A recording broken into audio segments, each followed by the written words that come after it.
Hey everyone, welcome to Wondering Jews with Mijal and Noam. I'm Mijal. And I'm Noam, and this podcast is our way of trying to unpack those really big questions. We absolutely don't have it all figured out, but we love working through it all with you, and I love working it through together with you, Mijal. No, it's the first time you've said that. Oh, well, I mean it.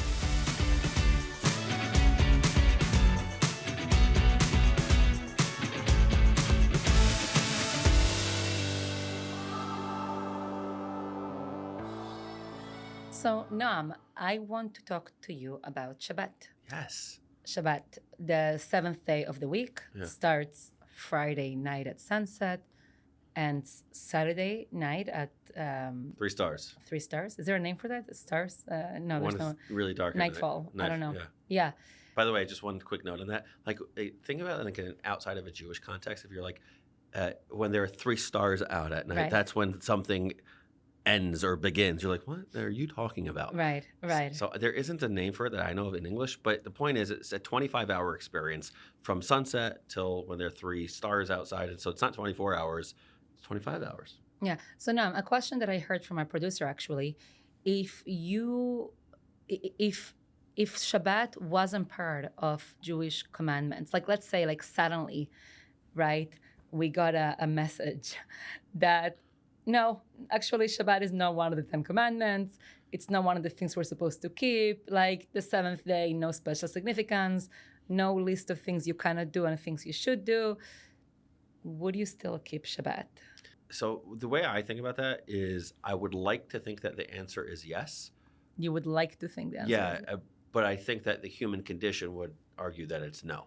Well, I'm asking about the Noam condition. Like, what would you? So I think that it's because of it is because of the commandedness that I have the ability, the luxury to add so much to my life, which allows me to observe Shabbat.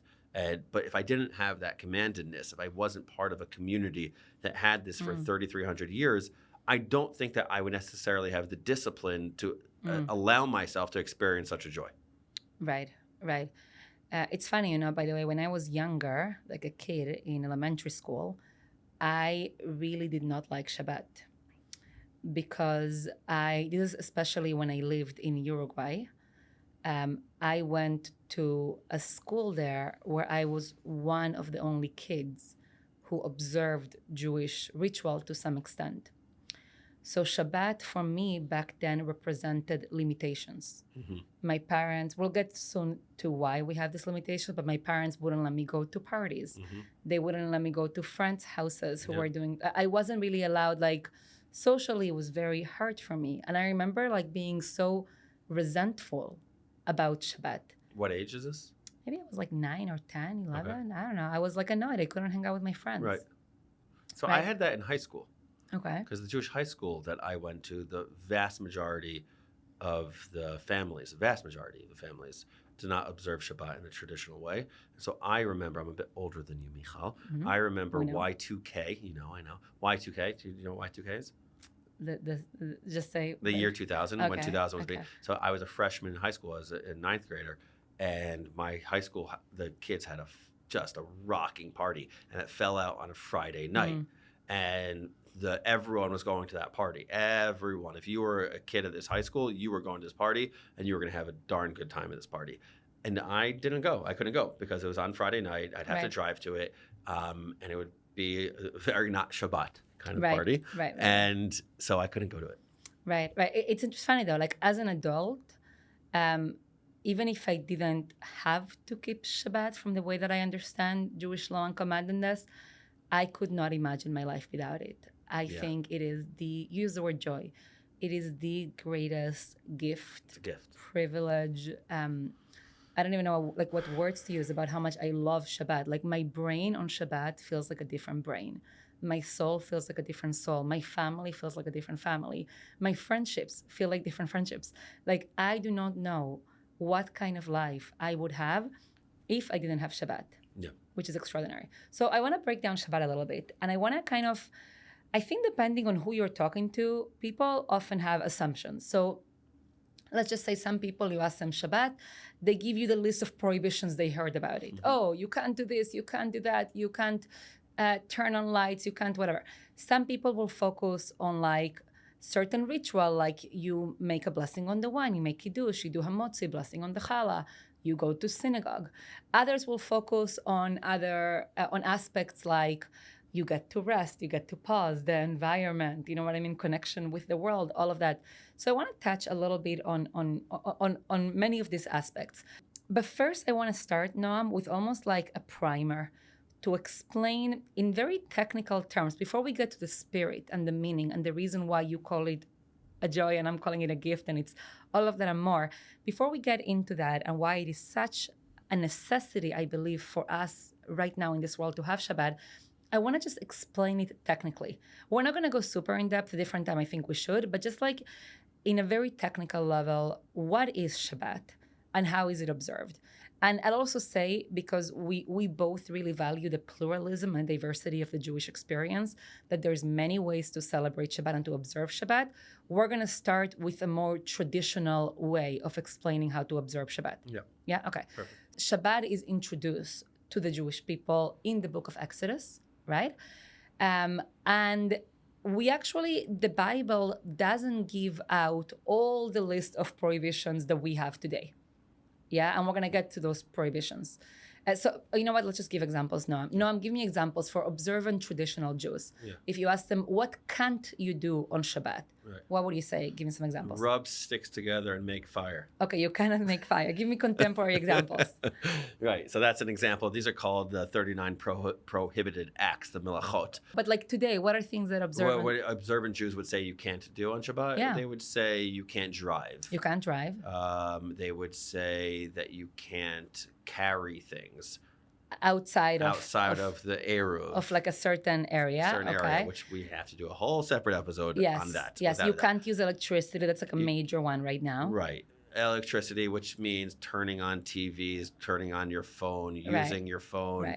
Right. You cannot engage in certain commerce. Cannot engage, right. You can't engage in business back and forth. You can't handle money and use it to make a transaction. You cannot cook, you cannot bake, you cannot do like a whole range. If you're a mechanic, you cannot fix a car. Right. You cannot. There's also, by the way, disagreement. So, for example, do you ride a bike on Shabbat? I'm like putting in the spot here. I do not ride a bike on Shabbat. I ride a bike on Shabbat. So I know that sounds like a small disagreement. This is an Ashkenazi Sephardi through and through. Not all Sephardim agree with me. No, I understand. But the distinction that you'll see is that you're the Ben Ish Chai, is that who? Right. The Ben Ish Chai is a great Sephardic rabbi who kind of allows it. How would you say? Fully he allows it. Fully. Yeah, he allows it. And then it's Chacham Avad Yosef who... I would like to double check that, but I believe him and others say they shouldn't ride a bike. Right, he goes through all of the... Right, okay, so let's go for a second. So sometimes my kids would ask me, because I have taught them to observe Shabbat in this way. For example, if they're coloring or something, I'm like, it's Shabbat. By the way, no, I'm just as a parenting. Writing, by the way, we should have said that. Yeah, as a parenting side point. Typing, my kids don't always listen to me with everything I tell them. But if it's Shabbat and by mistake my daughter, let's say, is like, didn't realize and picked something up, and I'm like, it's Shabbat. Right. No questions asked. Right. It's like perfect parenting. Like, okay. Yeah. I've said to my 7-year-old, 7-year-old, and like Wednesday, if she can't do something, I'm like, it's Shabbat. Oh, you do that? No, that's I've never done that. No, that's malpractice. That's malpractice. No, but you're absolutely right. This notion of just saying, hey, can we do this? It's Shabbat. Like, it's just like this guiding, it's like the North Star. Right. You don't even have to like go into depth on it. And I would say that when I've been with friends... You do, so as you get older, by the way. When I've been with friends who aren't Jewish or individuals who are exploring joining the Jewish people, sometimes it can feel a little bit overwhelming. Because it ends up being like thousands of little rules that we might not even notice. Right. Like, how do you make coffee on Shabbat? I'm like, I leave a hot water thing plugged in from before. You don't even know that these things are such Jewish things that you're like, oh, I had no idea. Right, or like a hot plate, right? That you live with like a timer to warm up food because you can't cook or this or that. So there's like a ton of laws that really shape the way that we observe Shabbat. Just in terms of like the technical origin of this, so Noam, you began to say this before, the rabbis of the Mishnah and the Talmud identify 39 creative activities that were used, it's a bit convoluted, that were used in the wilderness by the Israelites to create the tabernacle. So the tabernacle, the Mishkan, the portable temple in the wilderness, right? So imagine this like temple that is made up of beautiful fabrics. And there were basically like 39 creative activities, from baking the bread that you had to serve in it, to sewing the fabrics, to dyeing the fabrics, all of that. And the rabbis identified those 39. So keep Shabbat, build the tabernacle. The rabbis look at this and they said, oh, this is how we learn what we are allowed to do on Shabbat. Exactly. And now, because the rabbis always do this, from these 39 creative activities, within each of them, they find hundreds and hundreds and hundreds of things that you cannot do. Right? And it even evolves to modernity. So we don't have technology. Like my son asked me when I said this to him, and he said, well, Ima, they didn't have... they didn't have iPads back then. Right. Why can't I use my iPad on Shabbat? You know? Yeah. And I had to explain to him. I said, well, I didn't use these words with him, but I was like, more modern rabbis, right? They extended Jewish law, and they identified electricity as something that is part of, like turning on a fire, for example, which is like... Right, or building bone. Right. So they locate modern things in this ancient 39... creative acts. Yes. Yeah. So that's basically like a primer on Shabbat, on everything that you're not allowed to do. But you know what's so interesting? Yeah. And maybe you're going to get to this. You started with the 39 prohibited acts from the book of Exodus as the storytelling of Shabbat. And where my mind goes is the storytelling of Shabbat is actually the first 2 chapters of Genesis. Yes, I wanted to, which is, I think you're going to get into like the positive meaning. Why do we keep Shabbat, right? Yeah, it could be, but very much one of the reasons why I would like to think, when you asked me that question at the outset, about would I observe Shabbat if not for the commandment to observe Shabbat, and I said I'd like to think that I would, but the commandedness is very essential to my ability to do it and having the discipline. But a better version of me, a better version of Noam would say, well, my goal is to always to imitate God, to engage in imitatio Dei. And imitatio Dei is this concept of working, producing, creating for 6 days, and then on the 7th day having this radical idea that we imitate God and we positively rest. Right. And we focus on that. So you're right. Maybe we should have started with that. It's a good reminder that we are told that we have in the Bible, like Zachor v'Shamor, like remember, like on Shabbat you are to remember. Yeah. And then you have to, how do you say Shamor, like observe in some way? So guard, protect. Yeah. Right. So Shamor is associated by the rabbis with all the negative commandments, all the things you cannot do, right? Like don't do this, don't do that. And I think very often people do what I just did, which is let me talk about everything I can do. Yeah. But there's Zachor, which is why do we do this? And according to our tradition, there's 2 main reasons as to why we keep Shabbat, right? One is, and we mention them when we make Kiddush, the blessing over the wine. One is to remember the act of creation. So as you described right now, Noam, in Genesis, we are told that the world is created, like the act of creation, like God uses the first 6 days to create the universe. And on the 7th day, God ceases activity. Yeah. Some people say God rests.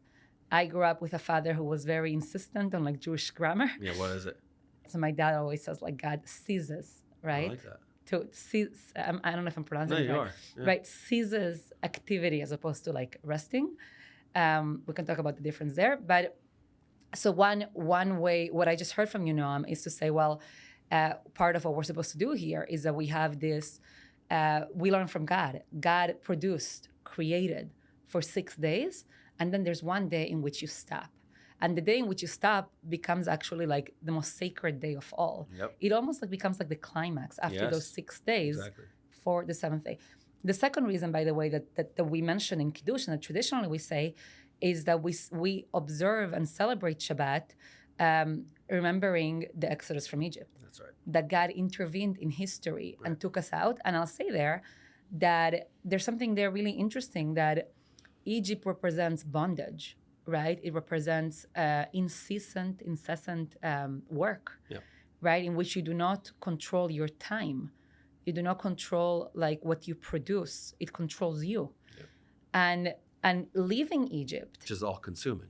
Yeah, it's almost like the capitalist nightmare. I'm not saying the capitalism is bad, but like the nightmarish version of it is Egypt. right?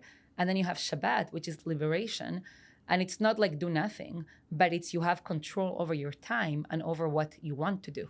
Yeah, exactly. So then the two different aspects of the Kiddush that you're referring to is that God created the world, and then also God intervenes in the world. Those are the two aspects Yeah, it's of God. Genesis and Exodus, I would Genesis and say. Exodus, It's yeah. creation and liberation Yeah. that are both folded into Shabbat. So, but I would say, just going back to what you were mentioning earlier, Noam, I think that, people celebrate Shabbat in different ways. And there's different levels of observance, different attitudes towards observance. As an example, just to make it more understood, the conservative movement, for example, there was a very famous response. I forgot the year. Do you know the year? 1950s. In the 1950s, in which the Rabbinical Assembly of the conservative movement, for example, decided that at a time in which Jews were moving to the suburbs and they were living further away from each other, they were going to allow driving on Shabbat if you wanted to be part of a Jewish community that would celebrate Shabbat. Well, they would allow driving on Shabbat to the synagogue. Yes. Okay, yes. just that's important clarification. If you wanted to be part of a Right. Jewish community that celebrates Shabbat, to the synagogue. Right. Which means that you have Jews who celebrate and observe Shabbat in different ways right now. And that ruling allowed for Jewish people to not congregate in one very specific area also in many ways, because it said that you don't have to be in walking distance to a synagogue. Right. A different way of saying that, Noam, is that there is not just a theological and legal difference, but a sociological difference between those who drive on Shabbat and those who don't drive on Shabbat. If you do not drive on Shabbat and you want to be part of a Jewish community, you literally have to think about your home and your kids' school. Like you have to think about and potentially real estate prices. real estate prices. Like, seriously, that's a real thing. Right. So like you have to think about everything in your zip code as allowing you to be able to walk to shul. Right. And if you drive on Shabbat, you don't have to have the same calculus. Exactly. So it does end up shaping sociologically different Jewish experiences about Shabbat. Let me take a step back now. Interestingly, I think we have it easier than I can say to you, because your great-grandparents were in America. All my grandparents were born in America. Okay. So you and we have it easier than your Jewish ancestors who came to America in the early 1900s. Because for many of them, coming to America, you had to work on Shabbat. Yes. Or you would not be able to make a living. And there's that song, "Ain't Gonna Work on Saturday." I don't know the song. I don't know. That's the end of what I know. Right, but that was like a real, big, identity marker. 100%. Right, and like many people who were like in Europe thinking about coming to America, there was like a fear: you'll come to America, and in order to make a living, you'll have to like work on Shabbat. Yeah. I would say today, the idea of like a 2-day weekend has become really prevalent. By the way, Jews were the first to have a weekend. Our producer reminded us that the Romans, when Jews wouldn't work on Shabbat, they just thought of them as like lazy. Yeah. But today, like the idea of a weekend has been pretty mainstream around the world. So what makes Shabbat countercultural today, I would argue, is not that you don't work on Shabbat, but is that you don't use your phone for 25 hours. Yeah. That this concept of the digital detox that has become so in vogue, so popular throughout society, is something that the Jewish experience has demanded for a very long time. Yeah, for a very long time, but I would say not for a very long time, because we're only in the digital age now. So one of the things that I always think about is that in many ways, like Shabbat has given us gifts that we never knew we would need. Right, but so it's your father wouldn't appreciate this, but it's the revolution of rest. That's what Shabbat is. It's the revolution of ceasing. So you spoke about the early Roman thinkers, and Rabbi Abraham Joshua Heschel has this magnum opus, the Sabbath. Yep. And also his quote on Shabbat. Do you know what quote I'm thinking about? The cathedral of time, sanctity of Heschel time. says this. I love this so much. He says Shabbat is a palace in time. A palace in time. That's what it is. Palace in time. Heschel and others talk about how one of Judaism's great contributions to the world is to have sacred time. We often think about like sacred space, but sacred time is amazing because you can do it anywhere. But the thing that Rabbi Heschel speaks about in the Sabbath, and I think the Sabbath is probably one of the most important, and it's such a small, like it's very accessible, and anyone could read it and learn from it and be like, wow, this feels contemporary. This feels like it could have been written in 2025. And what Heschel talks about is this debate between what he viewed as the Roman approach, or what he specifically talks about Philo. Philo was a first or Greek approach, first century Hellenistic Jewish thinker. He explained that Shabbat is a day of rest to regain strength and to reduce energy, meaning the purpose of Shabbat was pragmatic. It was for luxury. It's for leisure. That's how he understood it. So Shabbat in the service of the other 6 days. Yes, it's exactly. Shabbat exists in order to invigorate you, to energize you for the 6 days. What Heschel talks about, he says, no, the Sabbath is not for the sake of the weekdays. The weekdays are for the sake of Sabbath. And he says it's not about recuperation, but elevation. What we were talking about, sacred time, a spiritual peak. Right? That revolution, that the purpose of existence is not our work. Right. But the purpose of existence is something that is much more elevated. This liberation, this ability to say that time and it belongs to me, and I could exist within that time. When you have 6 days of work and you're constantly thinking of production, you're constantly thinking about achieving.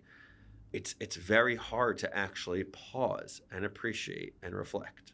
Right. It's funny, Noam, you're actually making me think of my Saba, my mother's father, Saba David, and of blessed memory. And he was famous amongst all the grandchildren for really like loving Shabbat, right? So like treating it as like the pinnacle of his week. So we would always make fun of him in like a loving way, because let's say he loved to go to the market and like buy fruits in Israel. So let's say he would go on Monday or Tuesday, whatever, and be like, oh my God, these are the most beautiful like fruits. I'm going to buy it for Shabbat. But then the next day he would find better fruit. And it's like, no, this is the fruit for Shabbat. And so it's like, and there's something there that like any individual, like I'm thinking a little bit about Marx right now. Sorry, like that. Karl Marx? Yes, Karl Marx. Not that he's like, whatever. I don't want to put him and my grandfather in the same sentence. Sorry. But Marx wrote about individuals like alienation from labor and the products of what they do. And there's something about Shabbat in which you are able to see yourself almost like, I'm trying to not romanticize it too much, but I do love Shabbat. Like be like, I think it's the most romantic thing we do in it's Judaism. Beautiful. You're like a king or queen. Like you're like, oh, I like Shabbat. I'm going to have like beautiful food on a beautiful table. And I grew up with like different tablecloths for Shabbat, different clothing for Shabbat. Right. But it's very democratic, also very Yes. egalitarian. It's like meaning everyone. There's Yes. equality. Yes. There's equality. You cannot And make everyone others can make do Shabbat labor. special. You can Yeah. make it beautiful and special. You can make it individual and special. I will say that this idea of what we just quoted from Heschel and spoke about Heschel versus Philo, and that's a really important distinction. That like I like thinking of like, hey, I'm with non-Jewish friends. How do you explain Shabbat to your non-Jewish friends? Like I like thinking that way, or to Jewish people who don't observe Shabbat. I think the way people would think about it just instinctively is like, oh, it helps you recuperate for the week. No, it's what Heschel does is he says, no, it's not about recuperating for the week. The week is about getting to Shabbat. That's it's an inversion. And this inversion is also spoken about by his contemporary, Rabbi Joseph Ber Soloveitchik, in his unbelievable work that needs to be studied. Again, the Sabbath is a work that we should put in the show notes, but By also Heschel. by Heschel. The other book that we should put in the show notes is Lonely Man of Faith by Rabbi Joseph Ber Soloveitchik. What Soloveitchik speaks about is there are two different personae that reside within each and every one of us. There's Adam 1, which he refers to as the persona that's about production, that's about, he talks about from the biblical verse, it says, V'kif shuha, that the purpose of life is to conquer, meaning to produce, to achieve. And for me, one of my acronyms that I try to live by, and my colleagues know this about me, my friends know this about me, is GSD, get stuff done. I don't want talk. I want to know that we are all getting stuff done at the end of the day. But you do talk a lot now. Produce. Well, yeah. But production is what it's about. At the end of the day, it's about production. Achievement, production, success. Yeah, success. What that looks like. But that success is overly seductive. And it can't be the purpose. And if you switch the means for the end, then you're engaging in something that's a little bit maybe even unethical. The end is Adam, is the other part of our personae. persona that exists within each and every one Did of it us. say the other one is the answer? Or do you need to have both? They have to. Right. The So what's Rabbi Adam Soloveitchik too? is they have to somehow merge with each other. There's a thesis, there's an antithesis, and is there a synthesis? Unclear. But the other persona is this persona of Adam too, which is the one that's not passive, but it's an existence of one that is, I would call it in modern parlance, mindful, present, aware, not just about accomplishing, not just about GSD, not just about getting stuff done. It's also about being a servant, not just someone who does things, but somebody who's serving the world. Exactly. And so that is the two different aspects of our sense of selves that need to interact with one another. And I view Shabbat in many ways as the ability to live within the realm of Adam too. Right.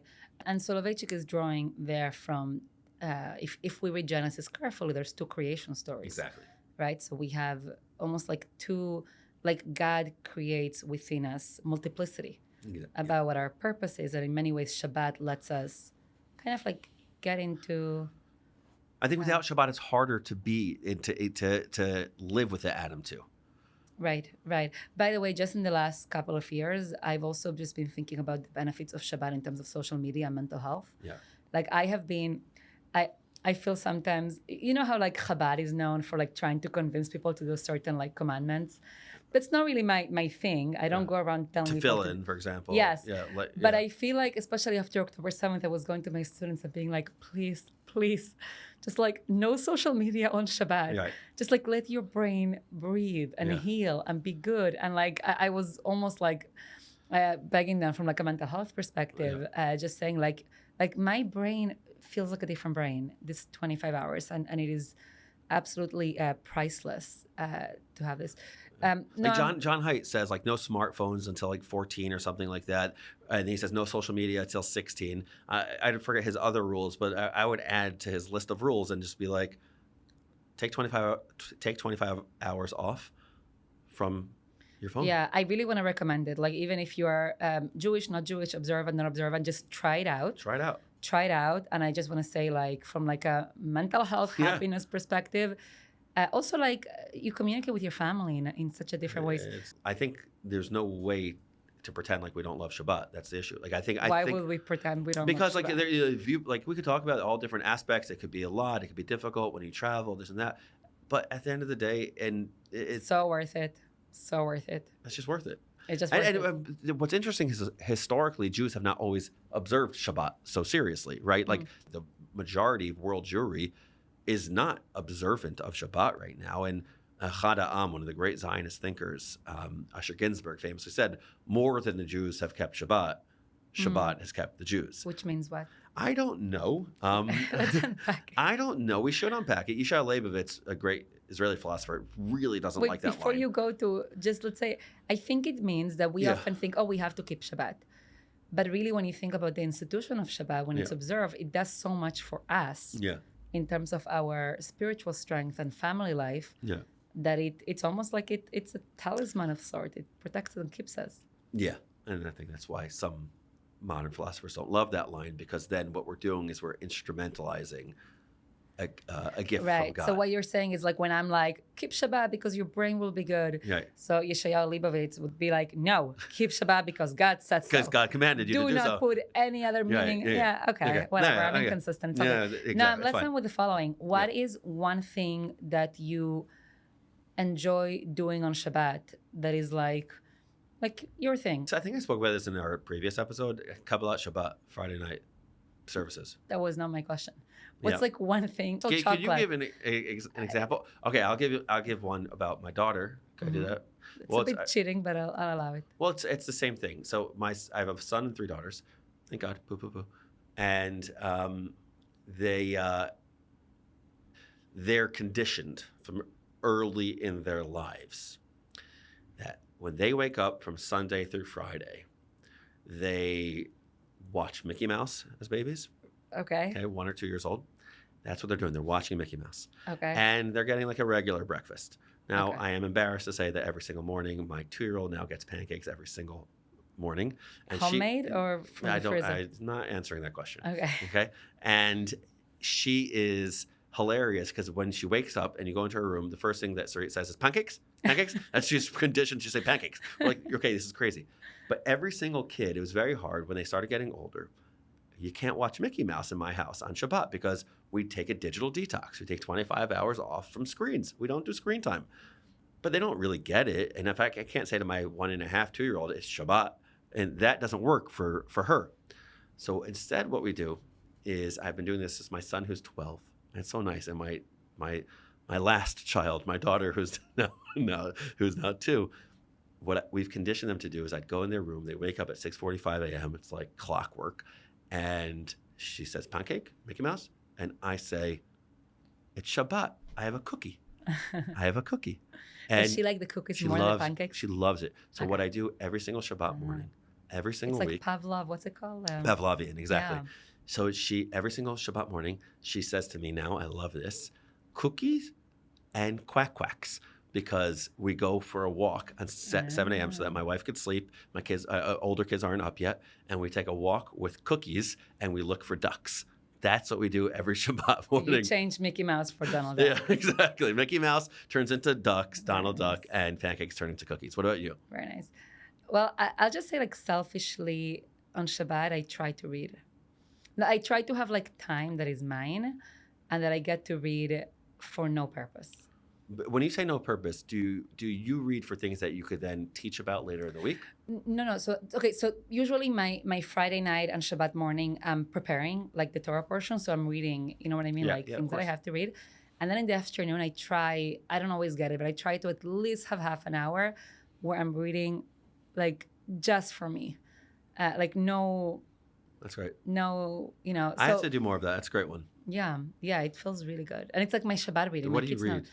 Right now, it's like I wanted you to ask that. No, just kidding. What do you read? I'm reading right now. I'm reading The Power Broker by Robert Caro, about Robert Moses. Why are you reading it? Honestly, I started this other ritual with my son and my daughter, that whenever we are in Lower Manhattan for Shabbat, we go to the Strand bookstore before Shabbat and we buy books. So everybody gets to, like, choose 2 books for Shabbat. It's a bit expensive habit, but it's lovely.